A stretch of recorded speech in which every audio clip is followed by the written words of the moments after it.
To my YouTube listeners, if you haven't subscribed to the channel yet, please subscribe. It'll make a big difference for the Chassidic Story Project. This is the Chassidic Story Project with Barak Hullman, podcasting from Jerusalem, Israel. This podcast is sponsored by listeners just like you. To become a supporter of this podcast, please go to HasidicStory.com, HASIDIC story.com. You'll never know. You'll never know. You'll never know.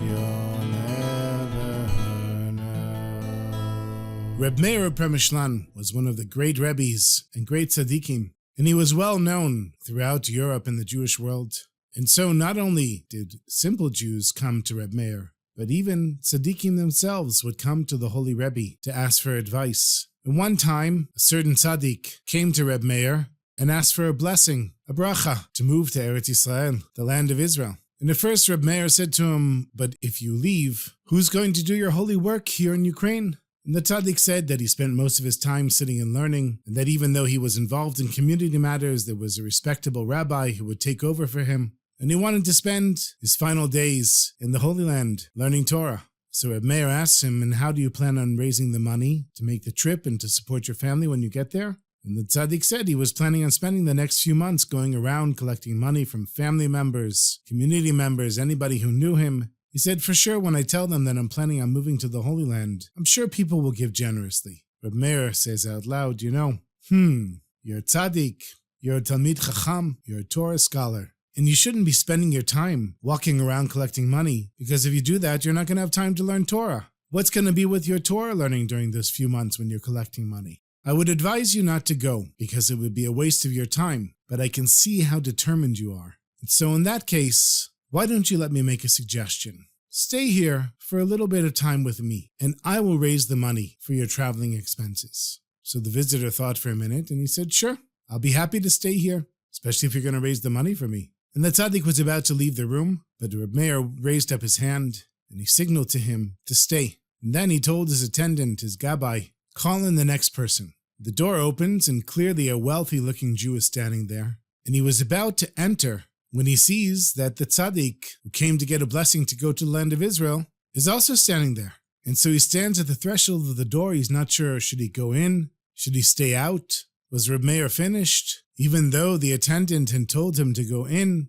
still, Reb Meir is there with somebody else. He didn't know what to do. Was this a mistake? And so he stood there at the door, not knowing should he go out or come in. And Reb Meir didn't make any sign. And finally, after what seemed like 15-20 minutes, Reb Meir said, "Come on in." The wealthy Jew steps across the threshold of the door. And Reb Meir says to the wealthy Jew, "Come, sit down, please. I have a story to tell you." And then Reb Meir turns to the visiting tzaddik, and he said, "I'd like you to stay here too." So then Reb Meir turns again to the wealthy Jew, and he says, "You both need to hear this story. It has a worthwhile moral that will do you both good. Many years ago, there was a wealthy, prosperous Jew who owned a great deal of property, and his name was Moshe. But Moshe, even though he had so much money, he had something else. He was a miser. He wouldn't share his money with anyone. He never let anybody into his house, and if a poor person came knocking on the door, asking for something to eat, even if he was starving and begging just for something to eat or drink, Moshe, the wealthy Jew, would send that poor person to his neighbor, Matisyahu, who, although he wasn't wealthy, was a God-fearing Jew, and would take in all the poor people that Moshe would turn away. And Moshe didn't feel bad about this at all, because he justified it to himself. He said, "What kind of host am I? I don't know how to host people. I'm not a nice person, but my neighbor Matisyahu, he's nice, and he'll take in that poor person, feed him really well." And even though Matisyahu didn't have any money, unlike Moshe, he and his family were always able to put food on the table and somehow always feed the guests that would come to their house. And they had such an open heart. They were willing to bring in anybody, no matter how dirty or poor they looked. And somehow, Reb Matisyahu's house and his heart was big enough for everybody who could squeeze in. And all of the Jews in town, and even the non-Jews, had a great deal of respect for Matisyahu, because he was such a kind, good person, and he helped so many poor people. But you know how it is. When there's a person with a lot of money, even if they're not a nice person, even if they don't show other people respect, it's human nature to want to kiss up to somebody with a lot of money and show them respect that they don't really deserve. And so even though Moshe was such a miser and treated everybody so poorly, he got the respect that his money brought. And up in heaven, they looked down at this injustice. And they said, look at the respect that Moshe is getting when he's such a miser. And here's Matisyahu taking in poor people day and night, barely able to feed his own family. And he's feeding Moshe's guests. It's not fair. So the angels came before the heavenly court, and they demanded that Moshe be stripped of all of his money, and that those riches be given to his neighbor, Matisyahu, who had never denied anyone a place to sleep and food to eat. And it was decreed in heaven that the money would be moved from one person to the next. But just before the sentence was carried out, Eliyahu Navi, Elijah the prophet, came before the court, and he said, it's not fair. We're just judging a person on hearsay. We need to know if it's true that Moshe is truly a miser and won't give to anyone. So the heavenly court says to Eliyahu Navi, and what are you going to do about it? He said, let me go down there and test him myself, and we'll see if he's really a miser. So Eliyahu Navi comes down into this world, disguised as a very poor person, and he goes and knocks on Moshe's door.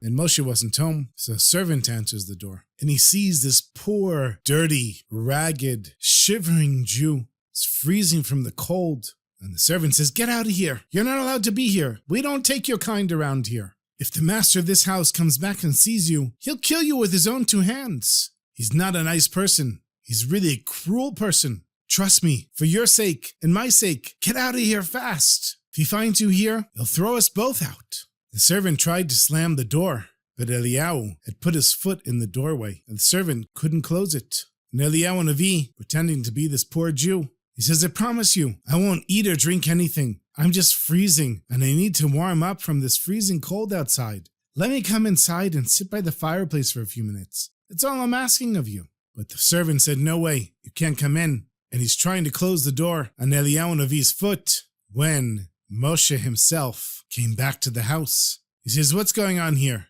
And he turns to Eliyahu Navi and says, what do you want? The servant was so scared that he'd been caught speaking with a poor person at Moshe's door that he couldn't even get a word out of his mouth. But the poor person, Eliyahu Navi, he wasn't scared of Moshe.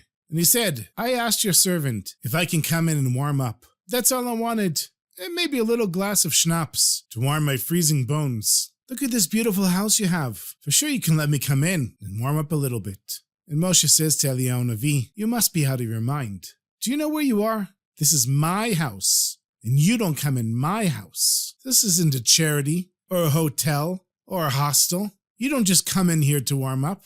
And then he turns to the servant and he says, throw this person out of here. I don't want to see him ever again. And even though the servant wanted to be nice to Eliyahu Navi, he was forced to take him by his shirt and throw him out the door. And then he slammed the door closed and locked it behind him.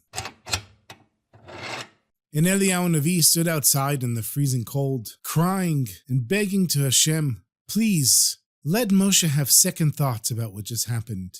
Maybe, just maybe, he'll open the door and let me in. The gates of tshuva are always open. Maybe he'll understand and figure out what he did wrong and want to do tshuva for it. But Eliyahu Navi just stood in the freezing cold. Moshe did not open the door and did not even look to see what was going on outside. And Eliyahu Navi, he wept for Moshe's soul. When he realized that Moshe wasn't going to open the door, he was called back up to the heavenly court. They said, no, Eliyahu, we gave you your chance. Is Moshe truly a miser or not? And Eliyahu, he said, I'm so sorry to say, I don't have anything good to say about Moshe. And so the case rested, and Moshe would have to lose his fortune as the court ruled. And after pausing for a minute or so, Rabbi Meir continues the story. And now he raised his voice for emphasis. He said, when I, Meir, heard of this sentence against the rich man Moshe, I rushed forward to defend this Moshe. I told the heavenly court, how can you give out such a punishment like that?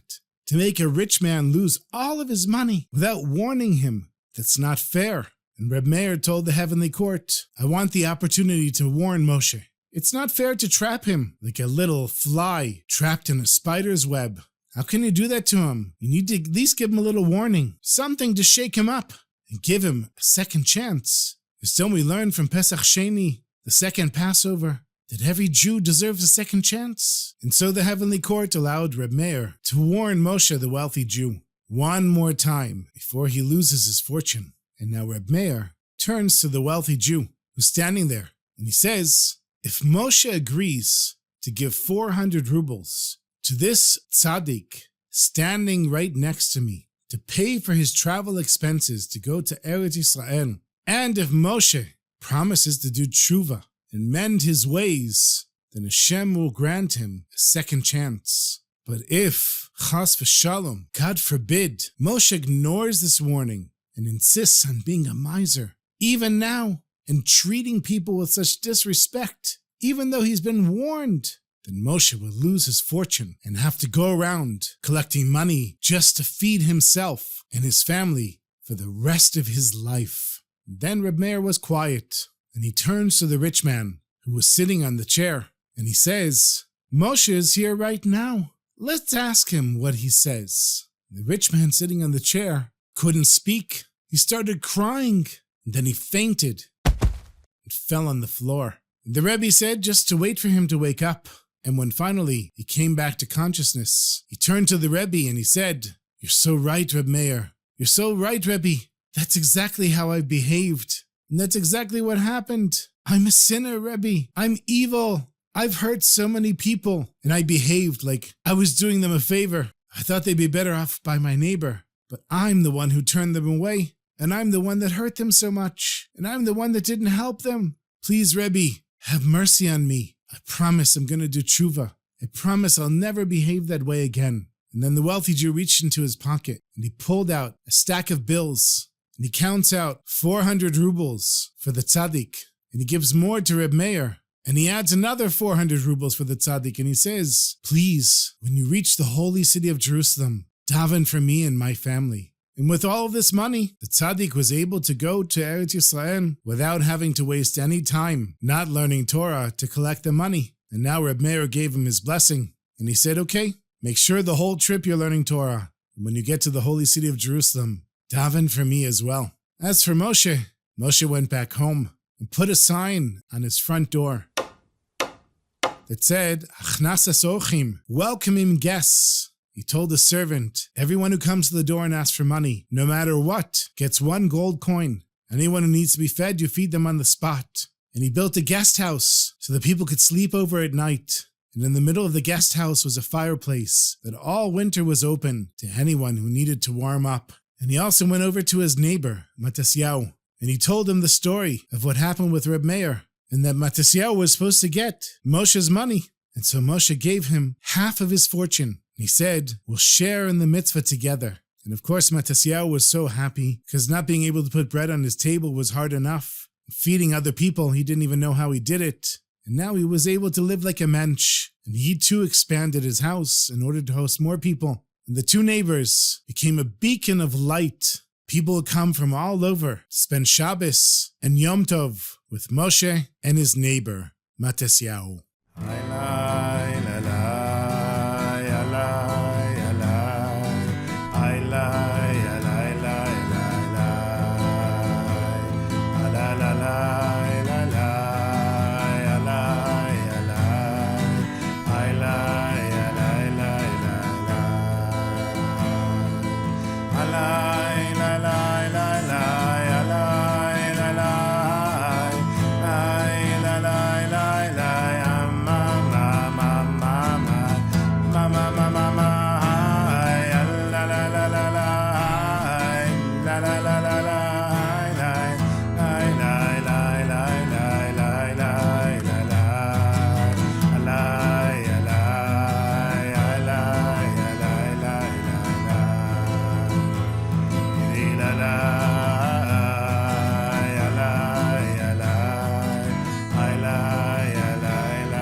I'm happy to share with you that I have a new episode of Jewish People and Ideas, my other podcast, where I had a conversation with Rabbi David Aaron of Israelite and Oraita in the Old City of Jerusalem. Here's a little excerpt of our conversation.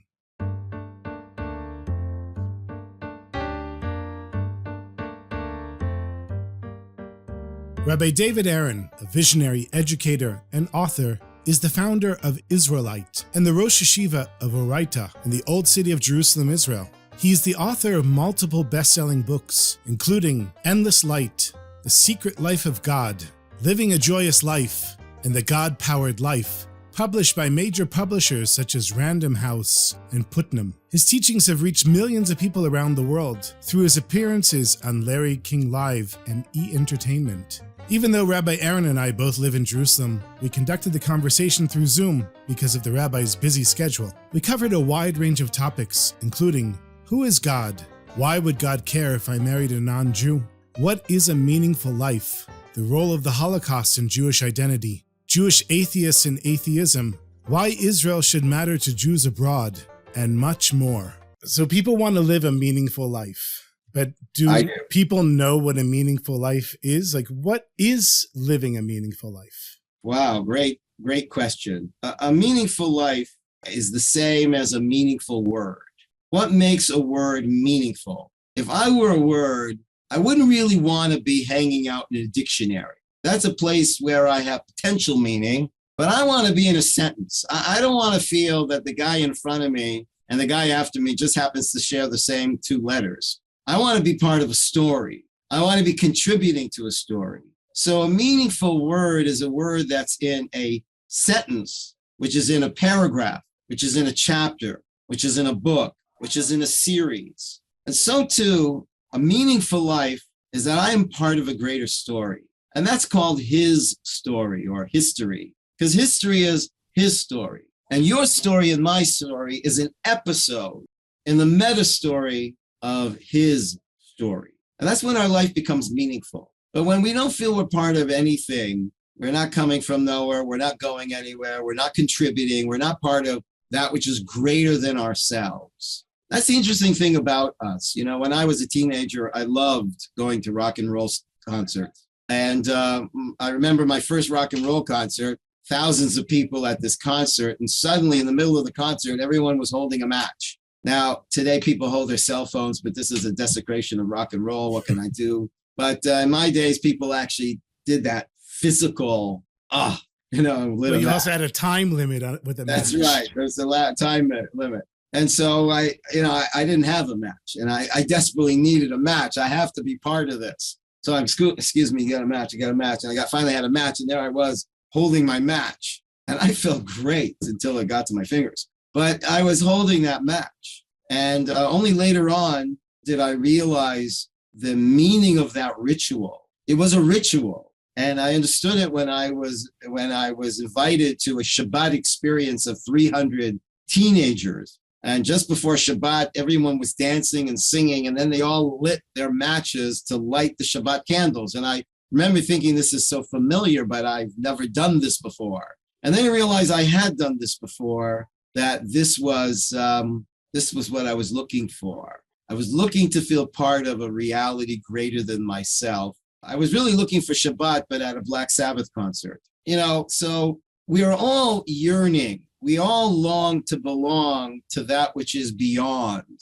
And that is what gives us meaning. When I feel part of a greater story, when it's all about me, I call that misery. Not misery, but misery. And we want to get beyond ourself and feel part of some greater self that we share with the universe. And that greater self is what we would call God. You just made me realize that that's probably the reason that I love living here in Israel. Yes. Because you are an individual part of a bigger picture, and we're all in it together. And it gives you the sense of meaning by living here. It's amazing. I mean, not that it's not possible to feel anywhere else, but I did grow up in Toronto, and, I get on the bus and I go downtown. I didn't feel that this is part of some great story, but when I walked down the street of Jerusalem, I realized, my gosh, we've come back after thousands of years against all odds. Those prophets were saying things that were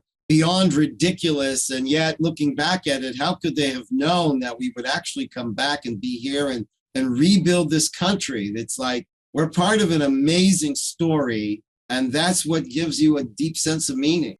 That was Rabbi David Aaron of Israelite and Oraita If you'd like to hear the rest of the conversation, just search for my name, Barak Hullman, wherever you listen to podcasts, or go to my website, jewishpeopleideas.com. Thank you for listening, my sweetest friends. Have a wonderful Shabbos.